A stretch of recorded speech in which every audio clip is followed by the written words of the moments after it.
बहुत समय पहले एक गांव था जो एक रहस्यमय और घने जंगल के पास बसा था। गांव के बुजुर्ग हमेशा कहते थे, इस जंगल में सूरज डूबने के बाद कोई नहीं जाता और जो गया वो फिर कभी लौटा नहीं। लोगों का मानना था कि उस जंगल में 1 इंच का आदमी रहता है। वह कोई आम इंसान नहीं, बल्कि एक शापित आत्मा था। उसके साथ रहता था एक टाइगर का बच्चा, जिसे वह तब मिला था जब वह भी एक इंसान हुआ करता था। वक्त के साथ वह बाघ बड़ा हुआ, विशाल और खतरनाक। लेकिन उस इंच भर के आदमी से उसका अटूट रिश्ता था। जंगल के जानवर, पक्षी और यहाँ तक कि हवाएं भी उनसे डरती थी। लेकिन यह डर तब और भयानक हो गया जब उस बाघ पर रात के समय श्राप हावी हो जाता। वह एक खून पीने वाला राक्षस बन जाता और मीनो, वह 1 इंच का आदमी, उसे नियंत्रित करता।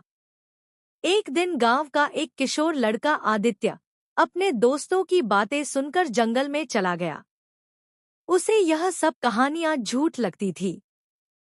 लेकिन जैसे ही वह जंगल में दाखिल हुआ, उसे ऐसा लगा मानो पूरा जंगल उसे निगल रहा हो।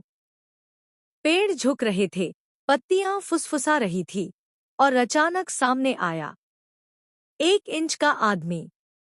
उसका चेहरा डरावना था, आंखें लाल, और उसकी हंसी पूरे जंगल में गूंज रही थी।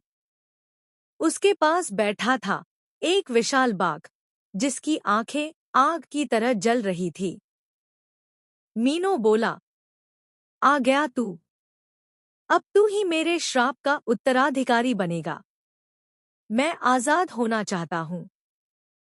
तू अब वही करेगा जो मैंने किया। उस रात जंगल में एक काला अनुष्ठान हुआ। चारों ओर आग के गोले, बाघ की दहाड़ और आदित्य की चीखें गूंज रही थी। और फिर मीनो की आत्मा हवा में विलीन हो गई। अब उसका श्राप आदित्य के अंदर चला गया। आदित्य की आंखें अब लाल थीं। उसका दिल अब इंसानी नहीं रहा। बाघ अब उसका रक्षक नहीं, उसका गुलाम था। गांव में अजीब घटनाएं शुरू हो गई। हर रात कोई न कोई गायब हो जाता। खेतों में खून के निशान मिलते और दूर जंगल से दहाड़ की आवाज आती। गांव वाले अब डर के साए में जीने लगे।